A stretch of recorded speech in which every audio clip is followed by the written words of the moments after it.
wowe wamaze gukanda subscribe kuri iyi channel yacu Kigaliro Paradis uri umuntu w'agaciro kuri twebwe, turagukunda cyane.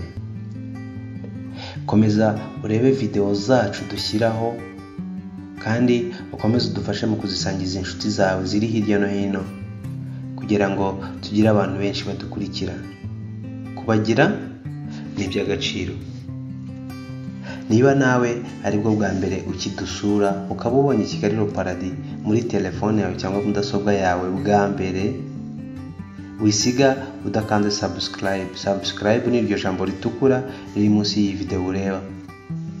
Niba telefone yawe iri mu Gifaransa, kanda s'abonner.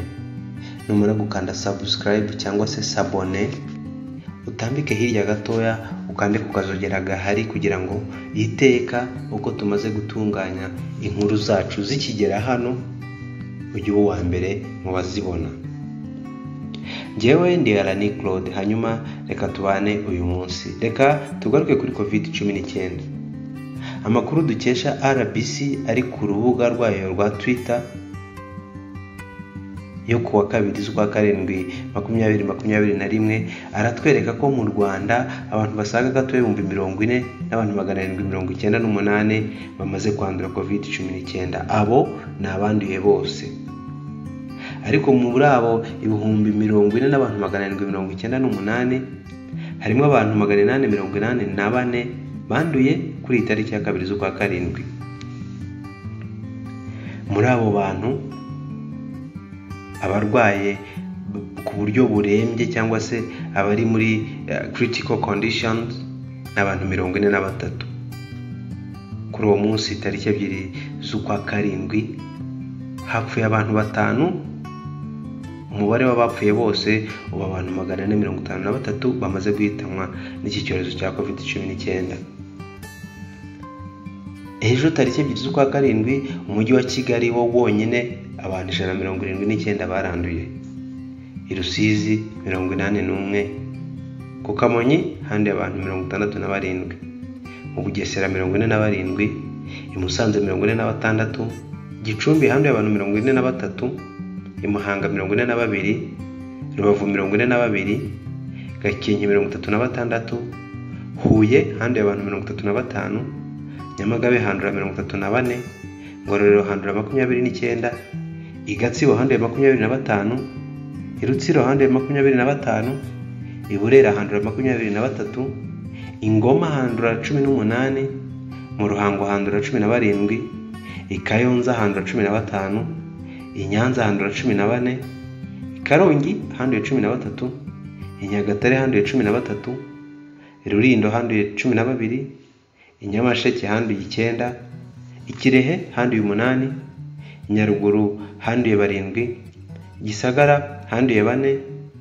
Rwamagana na Nyabihu nitwo turere twonyine tutagaragayemo umurwayi mushya wa COVID-19.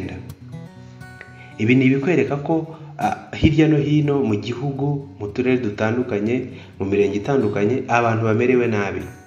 Iyo umujyi wa Kigali abantu barenga 100 banduye ntabwo biba byoroshye. Ariko inkuru y'uyu munsi irababaje cyane. Abashinzwe gukurikiza izi ngamba cyangwa se abashinzwe gushishikariza abaturage kubahiriza ingamba zo kwirinda COVID-19 bararushaho kudutenguha no gufatirwa mu makosa. Inkuru iri ku kinyamakuru cyitwa Ibicu iravuga ko abayobozi b'utugari 2 bafatiwe mu tubari mu mukwabo polisi yakoze ishaka abantu batarimo bubahiriza amabwiriza. Polisi yafatiye mu tubari abanyamabanga nshingwabikorwa b'utugari 2 harimo w'akagari ka Kiyanza n'akagari ka Nyagahinga. Ni mu gihe barimo banywera inzoga muri utwo tubari ku buryo bwa rwihishwa kandi utubari tutemerewe gukora mu rwego rwo kwirinda no gukumira COVID-19. Ni mu gihe polisi yakoraga umukwabo wo kureba uko amabwiriza yo kwirinda COVID-19 kuri uyu wa 3 Nyakanga nibwo yatahuye abarimo banywera inzoga mu tubari rwihishwa. Abo bantu banywaga inzoga bari bikingiranye. harimo uwitwa Rurangirwa Jerome, n'umunyamabanga nshingwabikorwa w'akagari ka Nyagahinga, yari mu mudugudu wa Kigabiro, umurenge wa Rwamiko ho mu karere ka Gicumbi. Uyu muyobozi w'akagari yafatiwe mu kabari k'uwitwa Cyuzuzo Jean Paul ndetse n'abandi bantu 3 bari kumwe n'uyu muyobozi, bose bafungiye kuri sitasiyo ya polisi ya Bukure, aho ni muri Gicumbi. Umuyobozi w'akagari mu kabari ari kumwe n'abandi baturage, mu gihe utubari tutemerewe gukora mu rwego rwo kwirinda no ikwirakwiza rya COVID-19. Ariko nanone si muri Gicumbi honyine, kuko no mu karere ka Rulindo igikorwa nk'iki polisi yagitahuyemo. Umunyamabanga nshingwabikorwa w'akagari ka Kiyanza witwa Byamungu Martin ari mu kabari k'umuyobozi w'umudugudu wa Nyagasozi witwa Niyonsaba Vincent. Gusa Kigali Today yatangaje ko abaturage bari bari muri aka kabari bahise biruka, ndetse n'umuyobozi w'umudugudu ahita atoroka, ari nawe nyirakabari, n'ubu akaba agishakishwa. Uyu munyamabanga nshingwabikorwa w'akagari ka Kiyanza Byamungu Martin ubafungiye kuri sitasiyo ya polisi ya Murambi.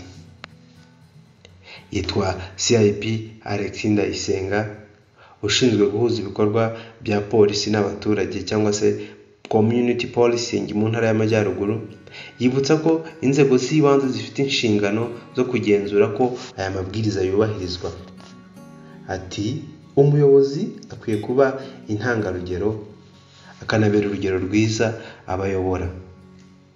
Uwagiye mu kabari katemewe kandi abizi ndetse akanajyanamo n'abayobora, biragoye ko haboneka umusaruro mwiza mu bukangurambaga turimo bwo kurwanya no kwirinda ikwirakwira rya COVID-19. Niyo mpamvu abo bayobozi bafashwe bakaba bakurikiranyweho kutubahiriza amabwiriza yo kwirinda COVID-19 ndetse no kutuzuza inshingano. Ngayo nguko, niba uwagahwituye abandi ngo bubahirize amabwiriza yo kwirinda afatiwe mu bintu nk'ibi, uratekereza ko yabwira abantu kwambara agapfukamunwa? Kwambara agapfukamunwa nibyo byoroshye kurenza kujya mu kabari ngo unywe inzoga. Gukaraba intoki nabyo byoroshye cyane kurenza ko wafatirwa mu kabari wanyoye inzoga. Guhana intera biroroshye cyane kurenza ko wafatirwa mu kabari wanyoye inzoga. Ese ibintu bizubahirizwa? Kandi abashinzwe gukurikirana ishyirwa mu bikorwa ryabyo bariho batanga urugero rurimo no kujya mu tubari yewe bikingiranye. Urumva kwikingiranya ubwabyo biratuma nta mwuka na muke uhagera. Ni bimwe mu buryo bwatuma COVID yandura ku buryo bworoshye. Nyamuneka reka mbisabire nka Kigali Paradis dukomeze duhamye ingamba, tugerageze twirinde, tugerageze dukumire ikintu cyose cyatuma tugaragaraho umugayo, tugaragara nk'abantu bafobya amabwiriza yo kwirinda COVID-19. COVID-19 ntawe itagizeho ingaruka. Ntekereza ko gupfobya amabwiriza yo kwirinda ari ugukaza ibyago turiho duhura nabyo.